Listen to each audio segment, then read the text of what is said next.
नमस्कार विद्यार्थी मित्रांनो, परत एकदा आपलं खूप खूप स्वागत आहे आपल्या सर्वांच्या महाडीबीटी स्कॉलरशिप ऑफिशियल या चॅनलवरती. आणि आज आपण पाहणार आहोत की ITI ला प्रवेश कसा घ्यायचा आहे, त्याच्यासाठी कुठले डॉक्युमेंट्स लागतात, त्याच्या कुठल्या महत्त्वपूर्ण तारखा आहेत आणि फॉर्म भरताना आपल्याला कुठल्या मिस्टेक करायच्या नाहीत.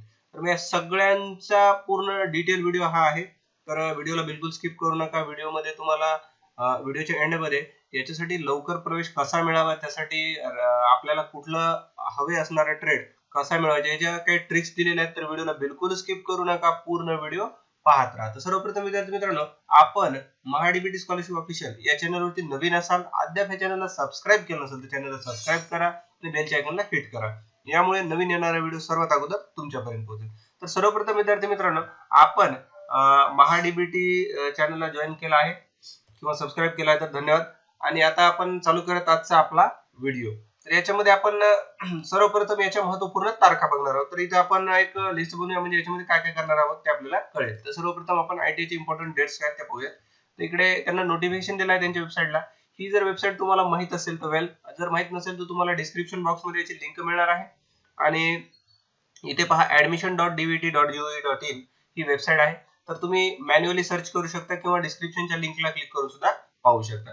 सर्वप्रथम या ऍडमिशन नोटिफिकेशनला मी क्लिक करतोय आणि इकडे ते डाउनलोड झालेलं आहे आणि याच्यामध्ये त्याच्या संदर्भात सगळी माहिती आपल्याला दिलेली आहे. तर हे पहा, याच्यामध्ये त्यांना काय केलेलं आहे की ऑनलाईन फॉर्म भरण्यासाठी आणि फॉर्म मध्ये काही दुरुस्ती वगैरे करायची असेल किंवा फीस भरायची असेल तर याची जी तारीख आहे 3 जून 2024 म्हणजे कालपासून सुरू झालेलं आहे आणि 30 जूनला हे संपणार आहे. तर 30 जूनच्या आत तुम्हाला हा फॉर्म भरायचा विद्यार्थी मित्रांनो. त्यानंतर आहे प्रवेश अर्ज निश्चित करणे. म्हणजे काय की जो आपण फॉर्म भरतो त्याचे डॉक्युमेंट वगैरे व्हेरिफिकेशन करणे जे म्हणतो आपण, तर ते आपल्याला करायचे 5 जून म्हणजे उद्यापासून ते 1 जुलै पर्यंत. आणि त्यानंतर पहिल्या प्रवेश फेरीसाठी व्यवसाय व संस्थानिक विकल्प व प्राधान्य सादर करणे. म्हणजे आपल्याला कुठल्या ट्रेडसाठी ऍडमिशन घ्यायचं आहे, जसं की ITI मध्ये इलेक्ट्रिशियन घेतो, फिटर घेतो, मेकॅनिक घेतो, कम्प्युटर ऑपरेटर घेतो. हे जे ट्रेड आहेत, कुठला ट्रेड तुम्हाला निवडायचा, त्याचा कुठला जिल्हा निवडायचा ते आपल्याला एंटर करायचं कधी 5 जून ते 2 जुलै पर्यंत. पण हे प्रोसेस करण्याच्या अगोदर तुम्हाला अगोदर फॉर्म भरावा लागेल, तुमचे डॉक्युमेंट व्हेरीफाय करावं लागेल, तिथून एक रेसिप्ट मिळते, ती रेसिप्ट आणावं लागेल आणि त्याच्यानंतर मग तुम्हाला प्राधान्यक्रम द्यावा लागतील. तर याच्यानंतर विद्यार्थी मित्रांनो, गुणवत्ता प्राथमिक यादी. आता यादी म्हणजे काय की तुमचा मेरिट लिस्ट किती नंबर आहे, महाराष्ट्रात किती आहे, तुमच्या जिल्ह्यात, तालुक्यात, अशा पद्धतीने जो नंबर आहे तो 4 जुलैला कळणार आहे. आणि हा कळाल्याच्या नंतर त्यानंतर दिले गुणवत्ता यादीबाबत हरकती नोंदवणे व प्रवेश अर्जातील माहिती बदल करणे. फॉर एक्झाम्पल, तुम्ही फॉर्म भरला आणि फॉर्म मध्ये काही चूक झाली तुमच्याकडून किंवा तुम्ही काही दुरुस्ती करू इच्छितात, नावात चूक आहे किंवा तुमच्या मार्क मध्ये तुम्हाला असं वाटतंय की तुमचे मार्क्स कमी पडलेत किंवा बेस्ट ऑफ 5 टाकायचे नव्हते, तुम्ही टाकलेत, किंवा अशा पद्धतीने काही चुका वगैरे असतील तर त्या दुरुस्त करण्यासाठी 4 जुलै ते 5 जुलै टाइम दिलाय. आणि ह्या सर्व चुका दुरुस्त झाल्याच्या नंतर एक फायनल मेरिट लिस्ट असते, याच्यामध्ये पुन्हा काही करेक्शन होणार नाही, त्याच्यामुळे याला फायनल बनलंय किंवा अंतिम बनलेलं आहे. आणि त्यानंतर मग प्रथम प्रवेश फेरी, म्हणजे तुम्ही जे वरती कॉलेज दिलेले आहे तिथं ते तुमचं कॉलेज लागलं नाही लागलं तर ते आपल्याला कळणार आहे 14 जुलैला 5 वाजल्याच्या नंतर. आणि मग याच्यानंतर जर तुमचा जो नंबर आहे तो लागलाय समजा, तर तुम्हाला 15 जुलै ते 19 जुलैला त्या कॉलेजला जाऊन परत ऍडमिशन त्या कॉलेजला जाऊन ऍडमिशन घ्यायचं आहे, त्याची प्रोसेस पूर्ण करायची आहे. जर तुमचा या राऊंड मध्ये नंबर लागला नाही तर 15 जुलै ते 19 जुलै मध्ये तुम्ही परत फॉर्म भरू शकता. फॉर्म म्हणजे जो ऑलरेडी फॉर्म भरला होता तो फॉर्म नाही भरायचा, फक्त तुम्हाला इथं प्रेफरन्स एंटर करायचे, तुम्हाला जे हवे असलेले कॉलेजचे नाव, ट्रेडचे नाव टाकायचे आहेत. आणि तो लागला का नाही 27 जुलैला तुम्हाला 5च्या नंतर कळणार आहे. जर 27 जुलैला तुमचा नंबर लागला तर 28 जुलै ते 2 ऑगस्ट मध्ये जाऊन तुम्ही ऍडमिशन घेऊ शकता. अदरवाइज तुम्ही थर्ड फेरीला परत इलिजिबल असणार आहेत. 28 जुलै ते 2 ऑगस्ट मध्ये तुम्ही परत प्रेफरन्स टाकू शकता. जर नंबर लागला तर 9 ऑगस्टला कळणार आहे. जर नंबर लागला तर 10 ऑगस्ट ते 14 ऑगस्ट मध्ये जाऊन तुम्ही ऍडमिशन घेऊ शकता. आणि त्यानंतर आहे चौथी फेरी. चौथ्या फेरीमध्ये तुम्हाला जर तुमचा वरच्या थर्ड फेरीमध्ये नंबर नाही लागला तर 10 ऑगस्ट ते 14 ऑगस्ट मध्ये तुम्ही ऑनलाईन फॉर्म भरा. त्यानंतर 20 ऑगस्टला तुमचा नंबर लागला का नाही ते कळेल. आणि त्यामध्ये जर नंबर लागला वेल, नाही लागला तर 21 ऑगस्ट ते 24 ऑगस्ट मध्ये तुम्ही परत नंबर लागलेले डॉक्युमेंट नेऊन त्या कॉलेजमध्ये ऍडमिशन घेऊ शकता. अदरवाइज तुम्ही जर आतापर्यंत फॉर्म भरला नसेल तर 17 जुलै ते 24 ऑगस्ट मध्ये परत फॉर्म भरू शकता आणि मग त्याची पुढची प्रोसेस अशा पद्धतीने तुम्ही करू शकता. असं बेसिकली पूर्ण नोटिफिकेशन आहे आणि या पद्धतीने त्याच्या तारखा इम्पॉर्टंट दिलेल्या आहेत. चला तर विद्यार्थी मित्रांनो, वळूयात आपल्या दुसऱ्या मुद्द्याकडे, म्हणजे आपलं ऍडमिशन प्रोसेस करायचं. या साईट वरती आल्याच्या नंतर तुम्हाला कॅन्डिडेट लॉग इन नावाचं एक ऑप्शन दिसणार आहे, त्याच्या खाली न्यू कॅन्डिडेट रजिस्ट्रेशनला क्लिक करायचं. इकडे क्लिक केल्याच्या नंतर तुम्हाला इथं काही बेसिक डिटेल आहे, जसं की 10वीचा तुमचा मार्क्स वगैरे विचारलेले आहेत आणि त्याच्यामुळे तुम्हाला इथं मार्क्स वगैरे एंटर करायचे. तर इथं महाराष्ट्र स्टेट बोर्ड आणि अदर स्टेट बोर्ड, याला आपण महाराष्ट्र स्टेट बोर्ड घेऊया. त्यानंतर विचारले तुमचा बैठक क्रमांक किती. आता तुमचा जो बैठक क्रमांक असेल तो तुम्हाला एंटर करायचा आहे. मी इकडे एंटर केलाय. त्यानंतर आहे तुमचं पासिंग इयर कुठलं, तर तुमचं जो पासिंग इयर असेल तुम्ही निवडू शकता. मी माझं निवडलेलं आहे. त्यानंतर तुम्हाला एक डेट ऑफ बर्थ विचारलेली आहे त्यानं, तर आपण इकडे एक डेट ऑफ बर्थ एंटर करू. त्यानंतर ते विचारले तुमचं नाव काय, तर मी माझं नाव टाकतोय, तुम्ही तुमचं नाव टाका. आणि हे टाकल्याच्या नंतर तुम्हाला एक नंबर विचारतो, एक नंबर तुम्हाला एंटर करायचा आहे विद्यार्थी मित्रांनो. तर तुमचा जो नंबर आहे तो इकडे एंटर करा. तो नंबर एंटर केल्याच्या नंतर ईमेल आयडी विचारताय, ईमेल आयडी तुम्हाला एंटर करायचे. आता यानं विचारलंय येथे नोंदवलेला दूरध्वनी क्रमांक अभ्यास पूर्ण होईपर्यंत हॉल तिकीट प्रवेश विषयक माहिती तसेच अंतिम प्रमाणपत्र मिळण्यापर्यंत आवश्यक आहे, त्यामुळे हा दूरध्वनी क्रमांक पूर्ण होईपर्यंत सुरू ठेवणे आवश्यक आहे. म्हणजे तुम्ही जो नंबर टाकता तो शेवटपर्यंत तुम्हाला लागणार आहे, त्याच्यामुळे नंबर केअरफुली टाका आणि तो नंबर तुमचा चालू ठेवा, त्याला बंद वगैरे होऊ देऊ नका असं त्यांना सांगितलेलं आहे. इकडे आपण येणारा ओटीपी एंटर करतोय आणि सबमिट या बटनाला क्लिक करतोय. एवढी प्रोसेस झाल्याच्या नंतर सक्सेसफुल व्हेरिफिकेशन होईल. तुम्ही तुमचा ईमेल आयडी इकडे एंटर करू शकता. मी माझा ईमेल आयडी इकडे एंटर करतोय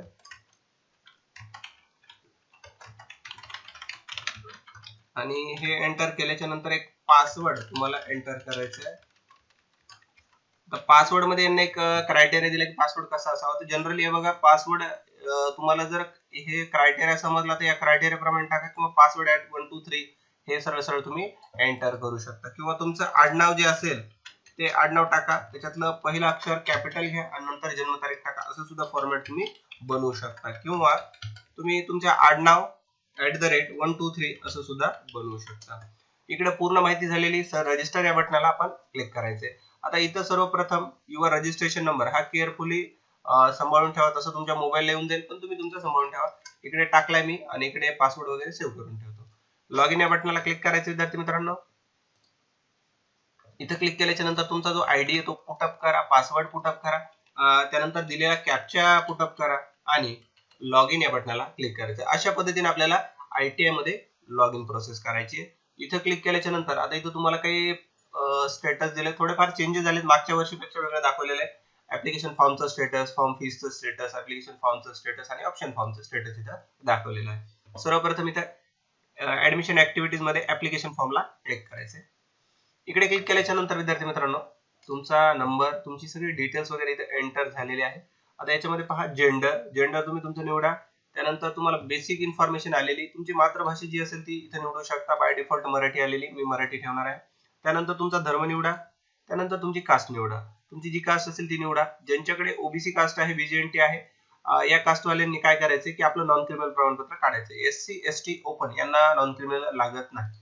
आता इथे मी माझी कास्ट एंटर करतो, तुम्ही तुमची कास्ट एंटर करा. त्यानंतर सेकंडरी जर मोबाईल असेल तर प्रोव्हाइड करा, मॅन्डेटरी नाहीये असेल तर देऊ शकता. त्यानंतर उत्पन्न निवडा. उत्पन्न टाकताना ही काळजी घ्या की तुम्ही जे सर्टिफिकेट काढलेलं आहे आणि त्याचं इन्कम हे याच्या पद्धतीने आहे, जसं आपण टाकतोय तसं. मी इथं बिलो 1 लाख निवडतोय, तुमचं जे असेल तुम्ही निवडू शकता. यानंतर इथे तुमचा ऍड्रेस विचारला आहे, तुम्ही कुठे राहता, तर इथे मी माझा पत्ता टाकत आहे, तुम्ही तुमचा पत्ता एंटर करा. त्यानंतर तुमचं डिस्ट्रिक्ट विचारलं विद्यार्थी मित्रांनो, डिस्ट्रिक्ट निवडा. त्यानंतर तुमचा तालुका विचारलाय, तालुका निवडा. त्यानंतर तुमचं गाव विचारलंय, गाव पण तुम्ही एंटर करू शकता. पिनकोड आलेला आहे, करेक्ट असेल तर बघा, नसेल तर एडिट करून तुम्ही तुमचा करेक्ट करू शकता. नेक्स्ट या बटनाला क्लिक करा. आपण आताशी ITI मधील ऍड्रेस डिटेल फिलअप केलेली आहे. त्यानंतर आता आहे ITI मधील पॅरेंट आणि गार्डियन डिटेल्स. याच्यामध्ये अनाथ वगैरे असेल तर त्यांना एस करायचं इकडे, नसेल तर ह्याला जसं आहे तसं ठेवून द्या. त्यानंतर विचारलं do you know parent details, जर तुम्हाला तुमच्या आई वडिलांची माहिती माहित आहे का. येस नो, इथं बाय डिफॉल्ट नो आहे, त्याच्यामुळे काही भरायची गरज नाही. तर इथं आपल्याला वडिलांचं नाव एंटर करायचंय. आता इथे विचारलंय की मार्कशीट नुसार आहे का, असं पहा आणि त्यानंतर जर चुकीचं असेल तर करेक्ट करा. त्यानंतर विचारलंय आईचं नाव, मी इथं थोडा ब्राईटनेस वाढवतो मित्रांनो. इथं विचारलंय आईचं नाव, तुमच्या आईचं नाव जे असेल ते तुम्ही एंटर करू शकता. त्यानंतर इथं लास्ट नेम, मी ही पूर्ण माहिती जी भरत आहे विद्यार्थी मित्रांनो काल्पनिक आहे, कोणत्याही व्यक्तीची वगैरे नाहीये. इथे विचारले वडील काय करतात, तिथे सेल्फ एम्प्लॉयड टाकू शकतो. आईसाठी नॉट एम्प्लॉयड निवडायचे. जर आई वडील नोकरीला असतील काय असतील तर अदर ऑप्शन तुम्ही निवडू शकता, पण एक जनरल तुम्ही वडिलांसाठी सेल्फ एम्प्लॉयड आणि आईसाठी नॉट एम्प्लॉयड निवडू शकता. त्यानंतर इन्कम विचारले, परत तिकडे टाकलेले इन्कम टाका. आई जर काही काम करत असेल तर त्याचं इन्कम टाकू शकता, अदरवाईज नो निवडा. तुमचं डोमासाईल स्टेट वगैरे आलेलं आहे, डिस्ट्रिक्ट तुम्ही तुमचं निवडू शकता. मी माझं डिस्ट्रिक्ट निवडतोय. इकडे आईचं डिस्ट्रिक्ट निवडायचं, इकडे वडिलांचं, इकडे आईचा तालुका, इकडे वडिलांचा तालुका. तर माझं बोथ सेम असल्यामुळे मी सेम निवडतोय. त्यानंतर नेक्स्ट पेजला क्लिक करतोय. इथे पहा डिफेन्स कॅटेगरी, जर तुम्ही डिफेन्स कॅटेगरी मध्ये जर मोडत असताल तर इकडे एस करायचे, अदरवाईज सोडून द्यायचे. कुणी जर अपंग असेल, डिसेबिलिटी पर्सन असेल तर त्यांना इकडे एस करायचे, बाकीची इन्फॉर्मेशन फिल करायची, अदरवाईज नो राहू द्या. इकडे विचारले तुम्ही ड्रॉइंग स्किल मध्ये पास आहात का, इंटरमिजिएट जी एक्झाम असते ती पास असाल तर एस करा, खेळाडू असाल तर एस करा, नसेल तर जसं आहे तसं राहू द्या. त्यानंतर महाराष्ट्रातील मान्यता प्राप्त बाल सुधार गृहातून उत्तीर्ण झालेले उमेदवार, जर तुम्ही त्याच्यातून उत्तीर्ण झालेले असाल तर एस निवडा, अदरवाईज नो निवडा. मी इकडे आता ही डिफेन्स कॅटेगरी झाल्यानंतर किंवा ऍडिशनल वेटेज झाल्याच्या नंतर नेक्स्ट या बटनाला क्लिक करतोय. आता इथे विचारलंय विद्यार्थी मित्रांनो एंट्री क्वालिफिकेशन. एंट्री क्वालिफिकेशन मध्ये तुम्ही 10वी कुठे शिकला, महाराष्ट्रात, भारताच्या बाहेर किंवा महाराष्ट्राच्या बाहेर, ते आपण निवडू शकतो. इकडे तुमचा डिस्ट्रिक्ट निवडा, निवडलेला आहे. तुमचा तालुका निवडा, निवडलेला आहे. तुमच्या शाळेचं गाव निवडा, निवडलेलं आहे. अशा पद्धतीने इन्फॉर्मेशन फिल करा. विचारले 10वी पास आहात का, तर इथे बाय डिफॉल्ट येस आहे. 10वी तांत्रिक विषय घेतला होता का, असेल तर येस करा, अदरवाईज नो राहू द्या. 10वी मध्ये गणित असेल तिथे ऑलरेडी येस आहे, त्याला काही करायचं नाही. त्यानंतर हँडिकॅप स्कूल मध्ये असेल तर येस करा, अदरवाईज नो राहू द्या. आता विचारले out of mark, obtain mark. आता मराठीला तुम्हाला जितके मार्क पडले तेवढे तुम्ही टाकू शकता. त्यानंतर हिंदी, संस्कृत जी सेकंड लँग्वेज असेल तुमची ते मार्क तुम्ही टाकू शकता. इंग्लिशला जे मार्क आहेत ते टाका, मॅथमॅटिक्सला जे मार्क आहेत ते टाका. त्यानंतर सायन्स आणि टेक्नॉलॉजीला जे मार्क आहेत ते टाका. सोशल सायन्सचे मार्क आपण एंटर करणार आहोत. आणि एवढं झाल्याच्या नंतर तुमचं जे मार्काचं कॅल्क्युलेशन इथे आलेलं आहे. सर्वप्रथम ही गोष्ट लक्षात ठेवा की एंट्री क्वालिफिकेशन मध्ये तुम्ही तुमचं बेस्ट ऑफ 5 पैकी मार्क्स तुमचे कॅल्क्युलेट केले जात नाहीत. ते बेस्ट ऑफ 6 मध्ये असतात, बेस्ट ऑफ 5 वेगळं असतं. ओके. त्यानंतर आता बाकी अदर काही क्वालिफिकेशन आपण घेतलं नव्हतं त्याच्यामुळे इथे मार्क 0-0 आलेले आहे. टोटल ITI साठी तुमचे जे क्वालिफिकेशन पर्सेंटेज किती होता ते इथं मेन्शन केले. तुम्ही जर 12वी उत्तीर्ण असाल तर एस करा, 12वीची माहिती इथं एंटर करा, नसेल तर इथं डायरेक्टली नो करू शकता. त्यानंतर विचारले तुमचं जास्तीत जास्त शिक्षण काय, तर तुम्ही तिथं जे असेल ते टाकू शकता. डिग्री असेल डिग्री टाकू शकता, अदरवाईज जसं आहे तसं ठेवू शकता आणि नेक्स्ट या बटनाला क्लिक करा. एवढी माहिती पूर्ण झाल्याच्या नंतर त्यांना विचारलंय की प्रिव्हियस ITI ट्रेनिंग डिटेल्स, म्हणजे तुम्ही ITI याच्या अगोदर केला होता का, जर असेल तर एस करा. त्याचे कधी पासिंग झाला, इयर काय, त्या कॉलेजचं संस्थेचं नाव काय ते एंटर करा आणि पुढे नेक्स्ट करा. जर तुमचं नसेल तर इथं नो जसं आहे तसं राहू द्या, एस करायची गरज नाही आणि पुढची माहिती आपण एंटर करू शकतो. आता यानंतर विचारलंय अंडरटेकिंग बाय कॅन्डिडेट. आता ITI मध्ये अंडरटेकिंग बाय कॅन्डिडेट मध्ये काय आहे की तुम्ही जिथं शिकलात त्याचा तालुका जिल्हा निवडायचा आहे. त्यानंतर आता एक नवीन ऑप्शन यांना दिलेलं आहे, याच्या अगोदर हे ऑप्शन नव्हतं मागच्या वर्षी, या वर्षी दिलेलं आहे, सांगतो मी तुम्हाला ते पण. आता होम डिस्ट्रिक्ट म्हणजे तुम्ही कुठे तुमचं शिक्षण वगैरे झालंय की कुठे मूळचे रहिवासी वगैरे आहात, तर ते बीड डिस्ट्रिक्ट आहे माझं, तुमचं जे असेल तुम्ही निवडू शकता.